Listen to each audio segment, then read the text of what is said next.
computer? Yep. Okay. It's good. recording in progress. I got the message. Good. Well, good afternoon or good morning. Good day, probably, is what we should say. And welcome to Talking Smart Conversations with Educators and Philosophers from around the world. I'm Richard Mort Morehouse, and I guess I'm the host of this broadcast. And my guest today is Gil Burgh. Professor Burgh is a professor at University of Queensland in Brisbane, and he got both his bachelor's and his Ph.D. at the University of Queensland, and he is a rather prolific author and editor. He's been president of Queensland Association for Philosophy in Schools from '94 to '96, president of the Federation of Australasian Philosophers of Schools Association from 2002 to 2003, and continues to actively promote philosophy for children in schools and engages in public affairs. His research has been widely published in journals, edited collections in professional magazines, and has written and edited several books, beginning with Teaching Democracy in the Age of Uncertainty, Place Responsive Learning, that he did with Simone Thornton, Philosophical Inquiry with Children, Development of Inquiry an Inquiry Society in Australia. And I'll stop there. And I'd just like to say a little bit about that book.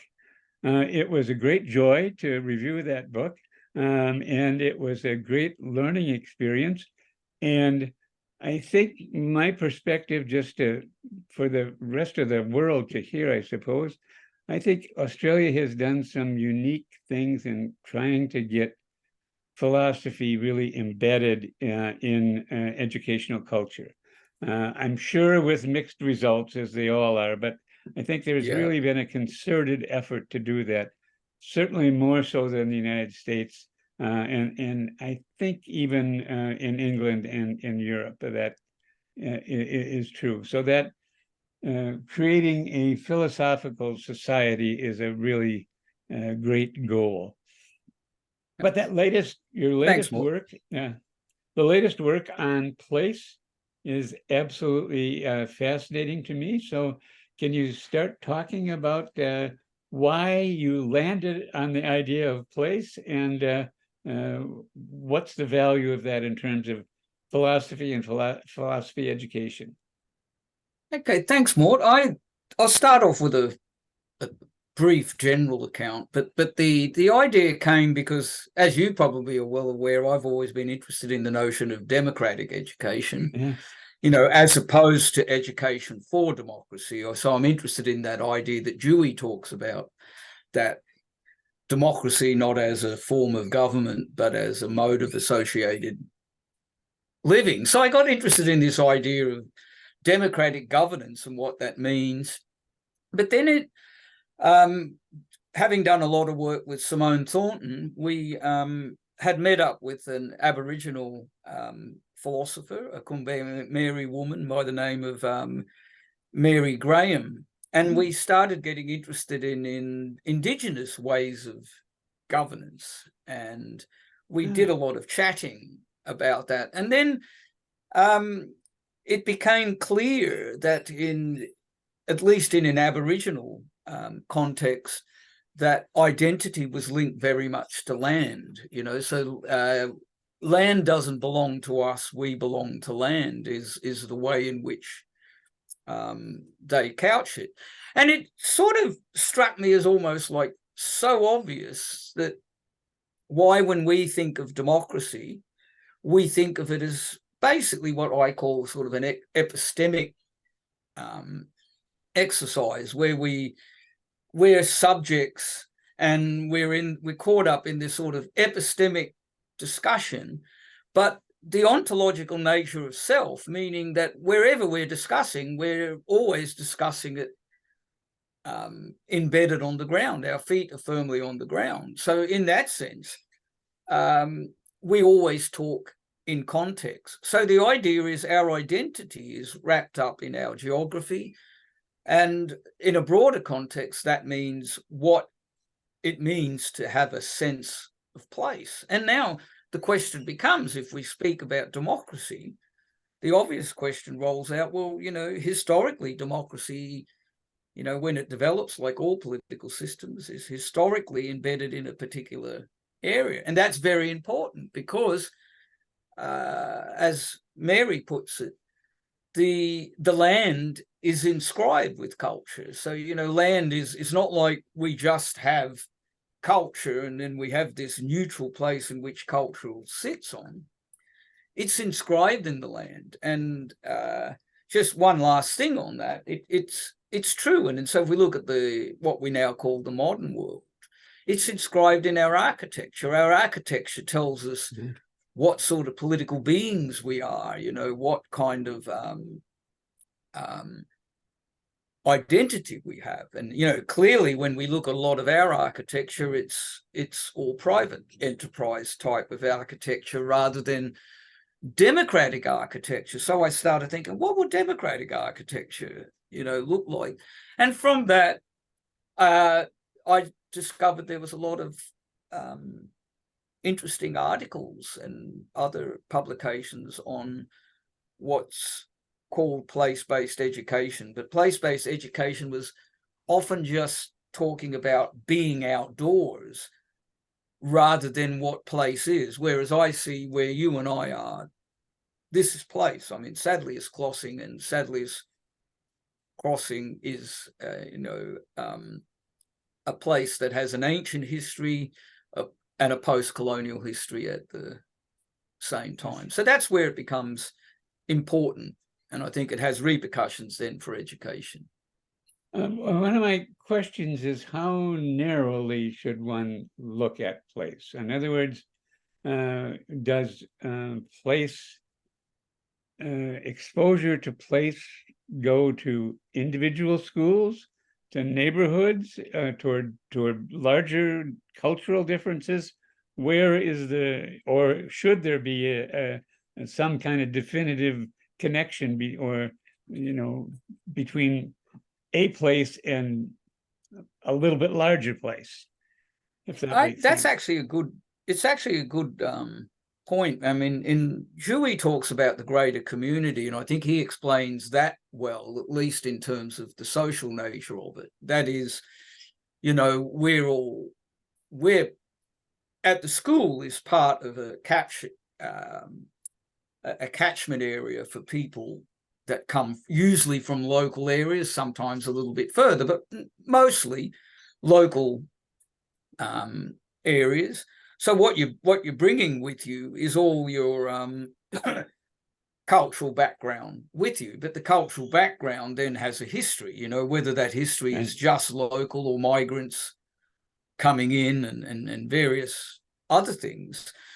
So the notion is about starting locally. So that's always your local point, because local is what you are more aware of than you are of global. So we tend to have a recognition of the global from learning about it, whereas we have an understanding of the local, most of us, from being in it. We all got memories of our parents bringing us to the local park or going to the shopping centre, but we never think about what that park was. But then you'll hear granddad or grandma tell a story, and I remember when that used to be this. And these stories, narratives, they're inscribed in our great-grandparents and our parents' histories, because, memory and stories and narratives were very important. We stayed local often, but with the global nature of things, I think we certainly are realizing more how what we do locally is connected globally. And then, of course, what happens globally hits us straight back in the face again. Yes. Locally. So, yeah, the notion is always to start local, because understanding the local, firstly, it's accessible to you. You can be there, you can experience place.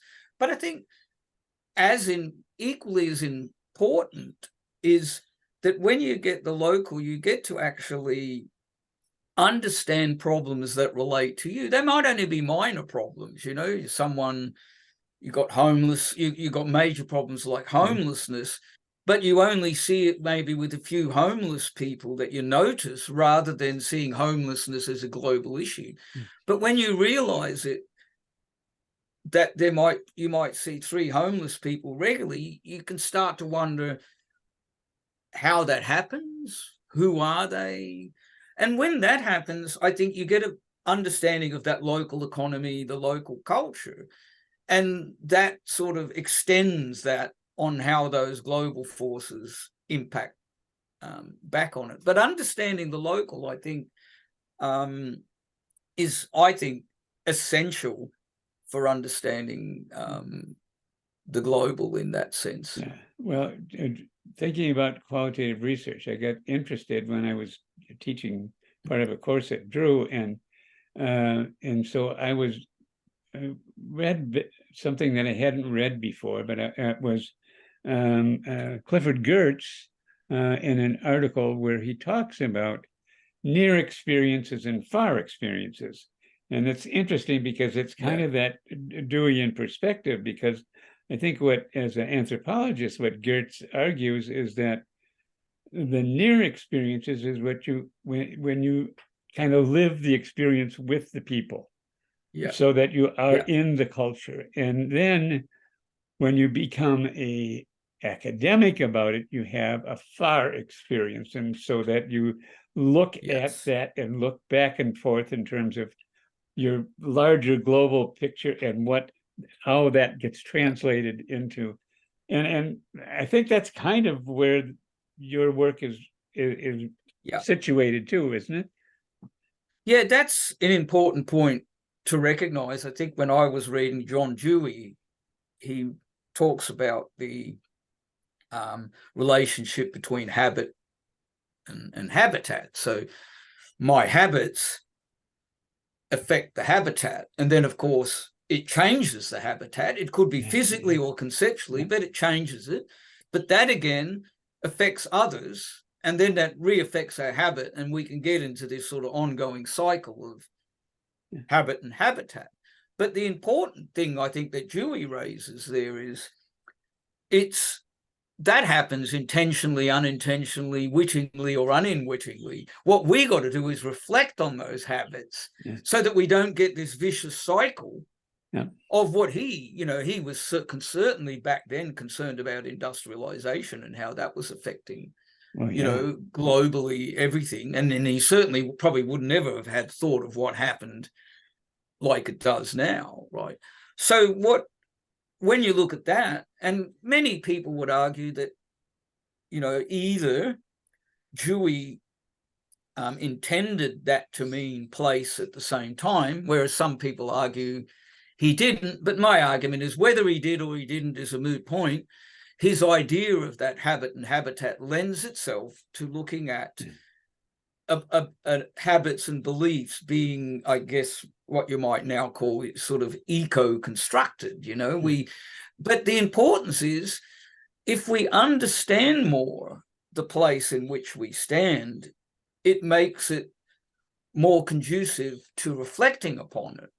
And if any of us have experienced local, where you still go in your local grocery store and you can talk to people and you experience politeness, or you experience rudeness, or you experience someone helping you out, or you might volunteer to do certain things, or you do a variety of things at home, you can start reflecting on it. And an example is, I live very close to my local CBD, and I can walk 17 minutes to the local CBD. A lot of people just drive. I know they do because they're all busy, and I'm retired now, right? But when I walk, I now notice what sort of trees are there and why we have a lonely tree where there's been a lot of building, or they've built a new railway station. You see new shops pop up. But at the same time, you see old shops being preserved. You notice that there's a shop that's been there for 147 years, and you finally walk into that shop, and the guy that's there is not 147 years old, but he's third generation working in that shop, has a lot of memory, has a lot of understanding of place. And that's part of the narrative now when I walk in my local community. And I've only been living here 20 years, but I can start to see what's inscribed in that land, and some of it good, some of it bad. You know, you could see that where colonization and other things like that have happened. But it's important to understand those colonial processes and how we got here, to reflect upon it and where we go from there. And that leads you to looking at, like, here we've got the Jagera, the Yugara, and the Ugarapul people, the indigenous group that were originally here, and you start understanding more how they looked at the land and the way they preserved it, and you realize the destruction that we've done to it. You start listening differently now to indigenous ways of understanding the relationship between our habits and our land, which is our identity, which is exactly what I think Dewey in later years was talking about. Well, yeah, well, and I think he did that in his younger years as well. I think people forget that Dewey, how much he was involved with the early Industrial Revolution and what that meant. Yes. I mean, because if I remember correctly, I think in 1890, Chicago was 60% either foreign-born or first generation. 60% in Chicago. And that was all part of the industrialization. I think people also forgot that he was one of the founders of the League for Industrial Democracy, which eventually became with the new socialists, SDS, Students for Democratic Society. That's their origin, you know. And so there's this whole connection of our country in terms of its development and about immigrant population that we have lost so much sight of. I mean, you know, I grew up with a Polish-speaking mother who didn't actually go to an English-speaking school until she was in 4th or 5th grade. And even though she was native born, but the immigrant population, you know, Polish immigrants were pretty consistent group. They were a tribe. I think that's very interesting. I don't mean to interrupt you there. No, I see you actually raise an interesting point. 2 points I can sort of glean from that. And the first one is that often I know there's room for it, but often you'll read this scholarly things into Dewey, you know, where you look at Dewey's history and people look at what he could have done better and a whole bunch of other things, and then argue that Dewey was a liberal and he was a conservative and he was prejudiced and a whole bunch of other things, you know. I accept all that, you know, and I have no doubt that in 100 years' time, people are going to look at me, and if they're looking at me at all, will say the same thing about the prejudices that I'm holding here at the moment. But the important thing I always is reminded in terms of pragmatism, and particularly Peirce, who Dewey followed, was that prejudice are those things that we don't think to question. And we don't think to question them not because we're prejudiced because we don't think to question, because we either don't even know the assumptions or we just assume the assumptions are true, right? Like most of us assume there's a real world out there. We don't think about what real means and what we mean by world. It's just that's the real world. And we go, well, okay, as a philosopher, I would say, well, there's something out there. Whether you want to call that real or the world and what you mean by reality, they're things we got to question, you know, are they constructed by our habits and so forth? And so I look at Dewey in that sense as saying, well, exactly how you put it. Let's look at how, I guess, in a sense, rebellious, innovative, and everything Dewey was at the time. My task is not to try to work out where Dewey was could have done things better. My task is to do two things: to do it better now, to learn from Dewey, and then maybe ask, what would Dewey do if he were alive today, right? And if I was in conversation with Dewey, he may say, hey, Gil, I never thought of that. But now that I see all this, I get your point, right? And I think that's, to me, good scholarly work. So mine is, what can I learn from Dewey? And I think this is what we can learn from Dewey. The second thing I think we learned from Dewey is that he was interested in experiential learning, which was a form of place-based learning, right? So when he looked at the time at occupations, he was looking at what you did back at those days, needlework and metalwork, and, he'd have kids on computers now if it were today. So his idea of occupation was also interesting. People think of occupation then as sort of like how a lot of place-based learning is now. You go out into place and you might work for a company and, work in situ and then research it. But Dewey was quite particular what he meant by occupation. It's about how you occupy your time, right? And it doesn't have to be a job. And that, I think, is a very important thing, because when you occupy your time, you're occupying your time with the material that you use, which is gathered from somewhere.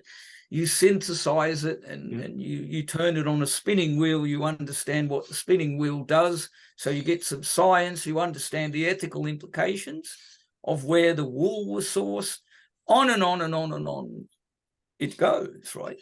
So he was very place-based in that sense. And I think with what we know more about both scientific and culturally through Indigenous people, for example, that we're, Indigenous people will tell us that we're not individuals, we're all relational.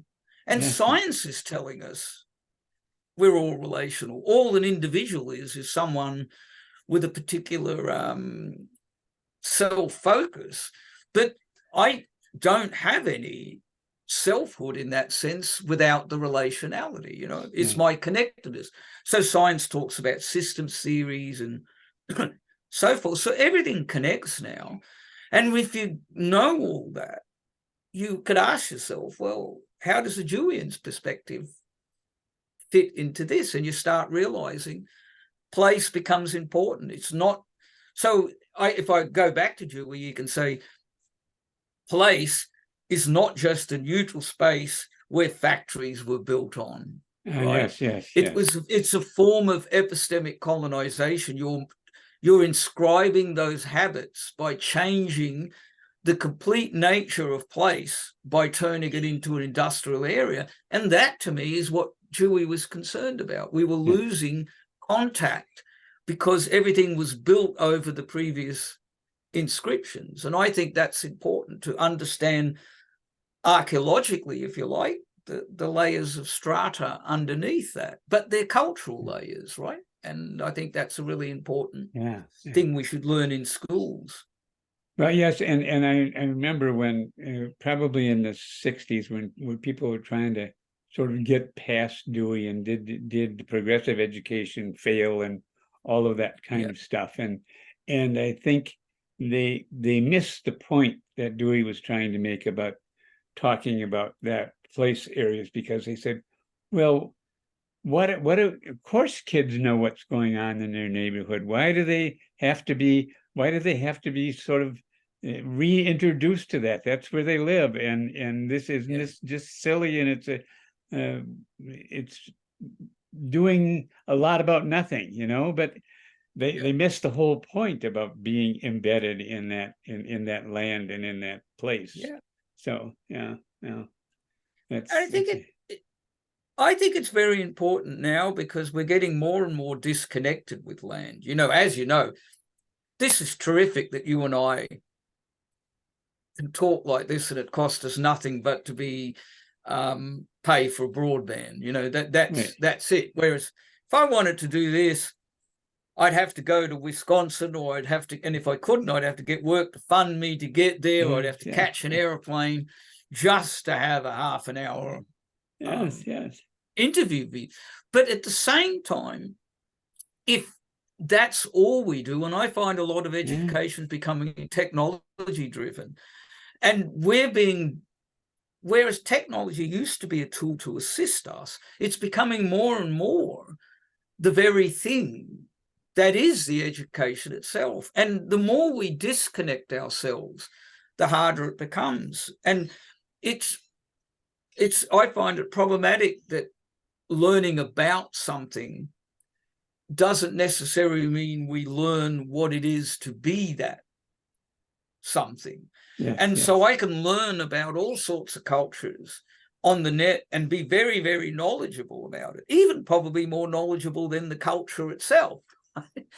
But if you're in that culture, you have a completely different understanding. So, you know, my work with Mary Graham and going into various projects has taught me a lot about what Indigenous folk, at least in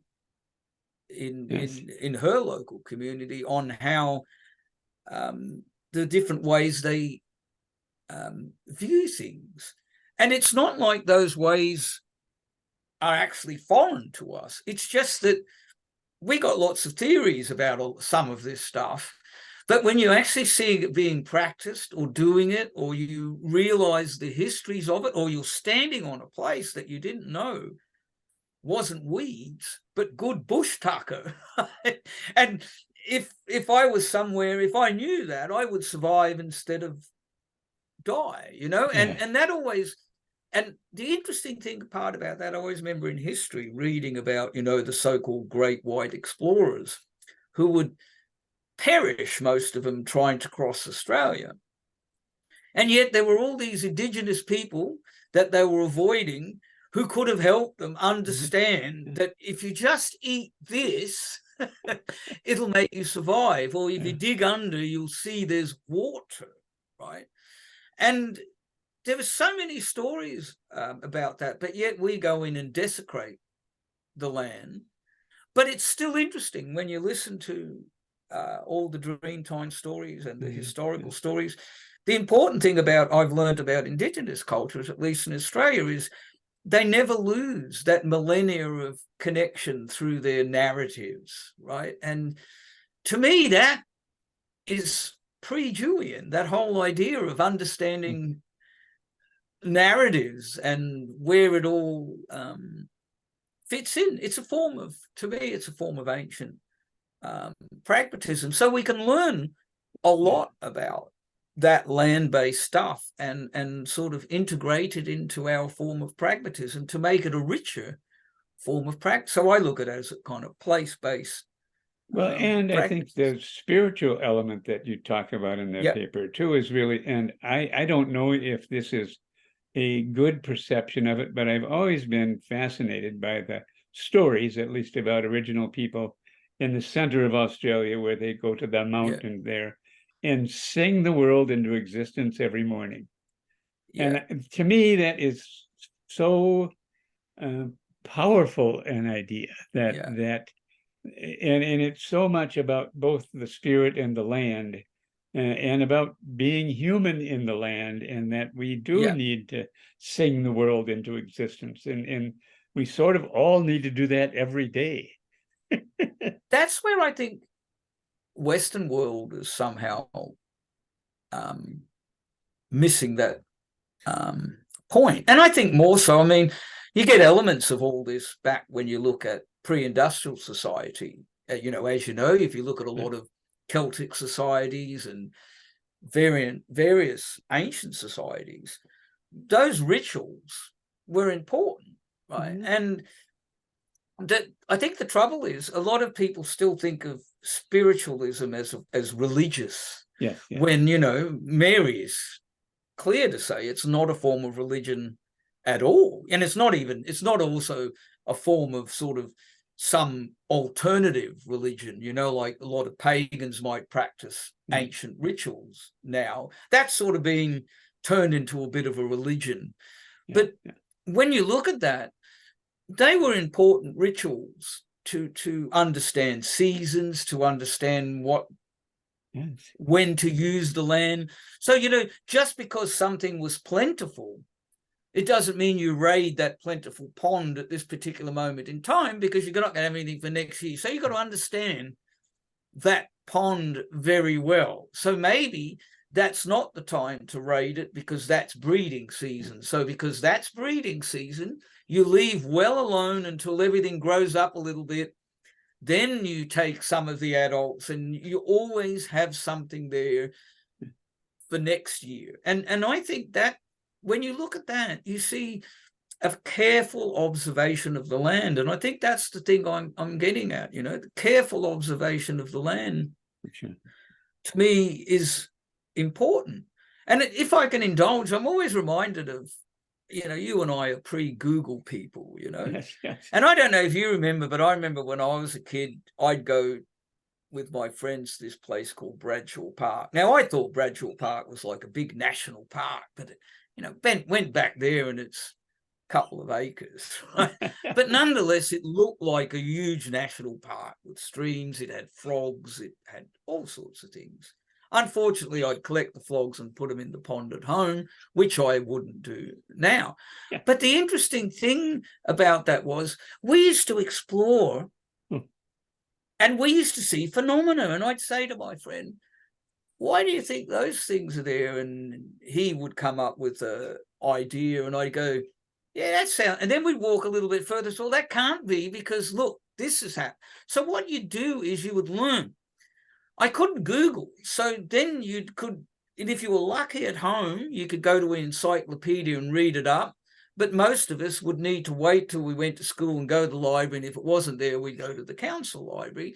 And we'd be overjoyed if we discovered we were actually right, but disappointed that George Smith or Mary Jones discovered it before us. But you understood the nature and the importance of inquiry. And recently, a couple of years ago, I was sitting with three people and had two people, and we're wondering how this boat moored here. And we came up with all sorts of ideas. And the person beside us, I wasn't looking at them, told us the answer. And we thought, oh, that doesn't seem right. And then it turned out to be she Googled the answer. And we both looked at each other, because she was younger, and it was like, that really spoilt it. Because the inquiry was important, not the answer. And we knew that, as when we were kids, the two of us could have come up with an answer. But next day, if we told our mate, they may have had a different idea, and we'd all three go back there and we'd explore it further. And that, to me, is very place-based form of science. And with all this, knowledge at the tips of our fingers, it might be great, but we're not learning how that knowledge was discovered. And if we do, we're only knowing two things: the knowledge itself and how it was discovered, but not how to discover it ourselves. And I think that's a very, very important notion of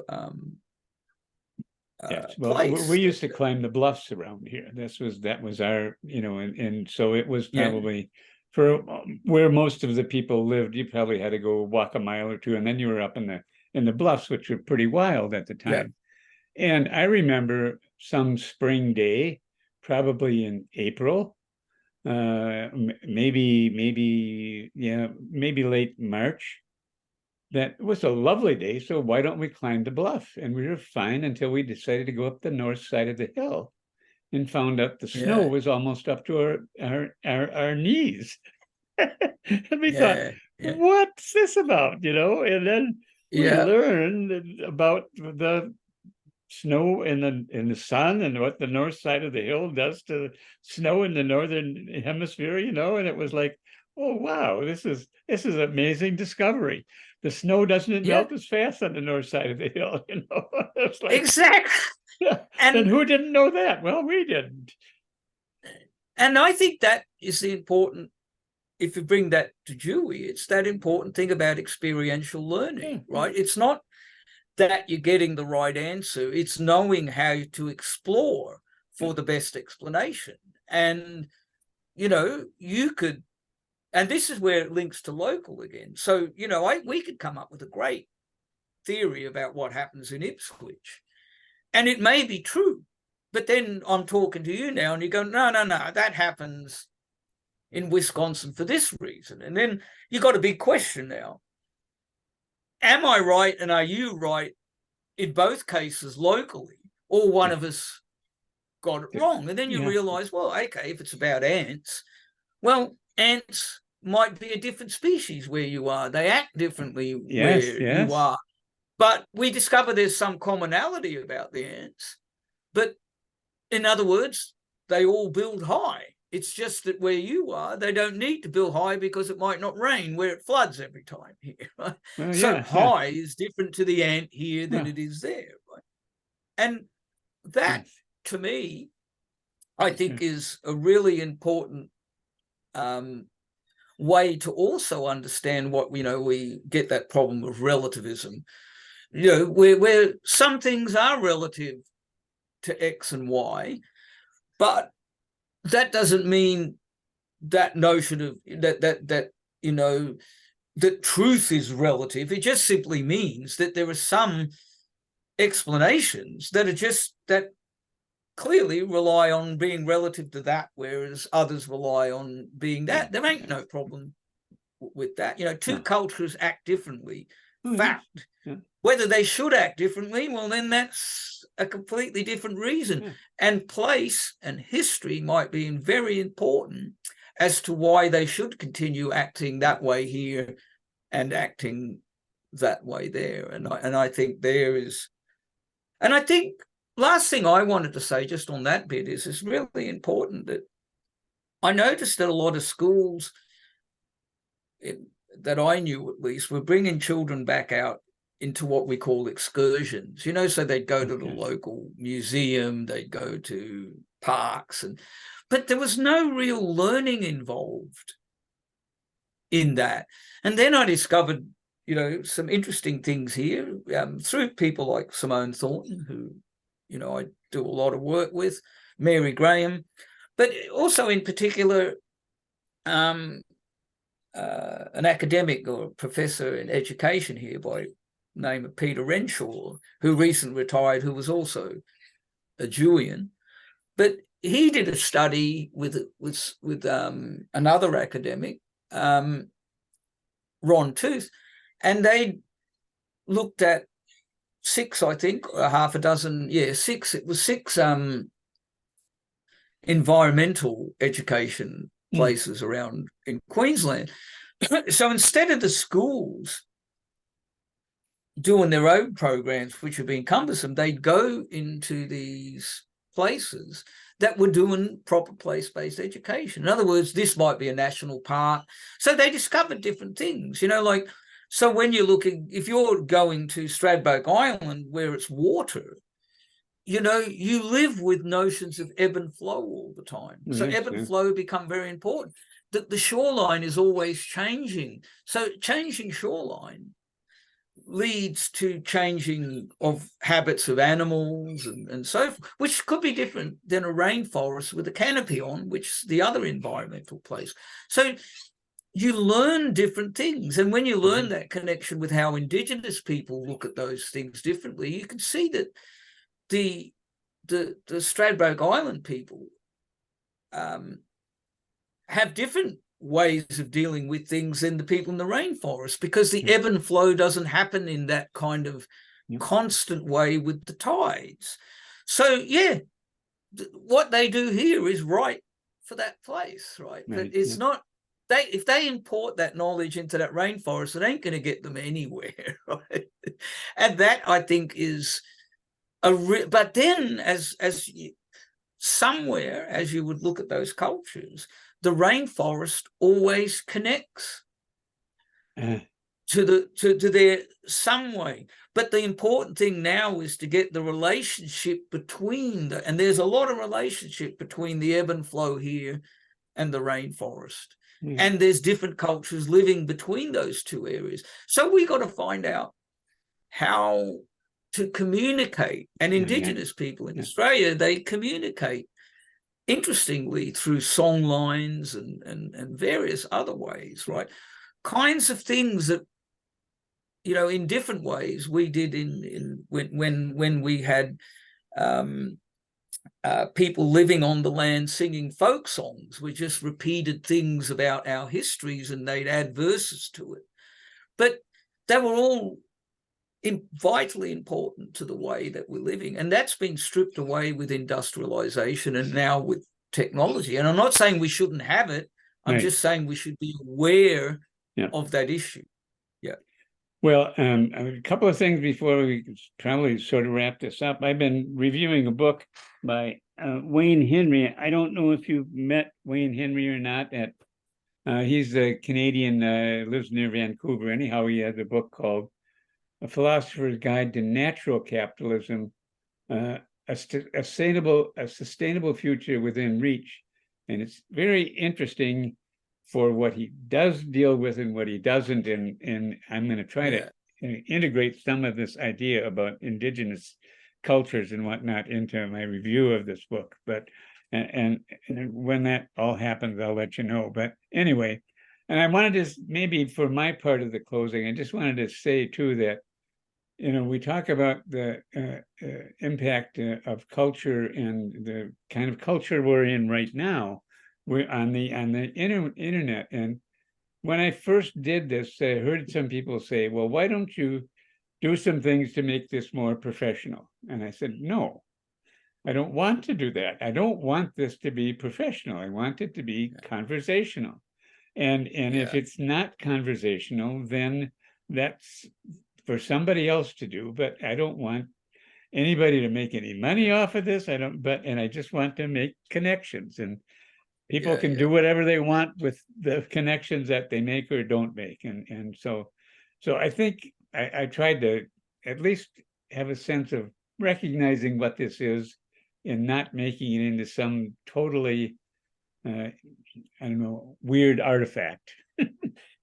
No. I actually wanted to applaud you on that, because I think I've noticed there's more so-called professional videos coming up, you know, where you have a 2-hour conversation and you strip it down to 20 minutes of the best part, or you cut and paste it and then interject it with a few questions that weren't really there in the first place, and then having a whole host of you know, things that make it look professional. They have their place, you know, they all have their place, but pardon me, I think we're losing the idea of the I'll do the same. the conversational aspect, especially with what you and I do and the people we work with, and that is the notion of community of inquiry. Yes. You know, and I think Walter Cohen, who you've had here, who you had here on here before, you know, says things about that as well. But it's interesting because we all have something in common. It's this notion of a community of inquiry, and the community, in a sense, is like this. It's a non-rehearsed community. We don't rehearse for something better. Yeah, we'll probably look back at this and say, I could have said this, I should have said that. Well, then I'll say it in another conversation with you or somebody somewhere else. Right. But the idea of this is that what I didn't say and did say is what introduces further discussion when you discuss something like this. And I think we miss that. And equally as important is, as we know, you know, the community of inquiry isn't this generic universal thing. You know, we might all be advocates of the community, but we're all critical advocates of it well. So, you know, what I'm trying to do here with place responsive education with Simone and Mary is to open it up to other things in the same way as Walter does when he looks at at his particular local area, which is growing now. And there's a distinct way in which we're looking at how they look at free air and other groups. But that doesn't mean we're all at odds with each other. We're just exploring greater ways and different ways of looking at how that works in different regions. And I think that is what this does, which makes it very important. So I thank you for the invitation. Yeah. It was Well, and it's my cool. absolute pleasure. So, and now I will, I'm going to see if I can find out the way to end this, and then we can carry on for just a couple of minutes yet. So, Yep. okay, stop recording. Okay.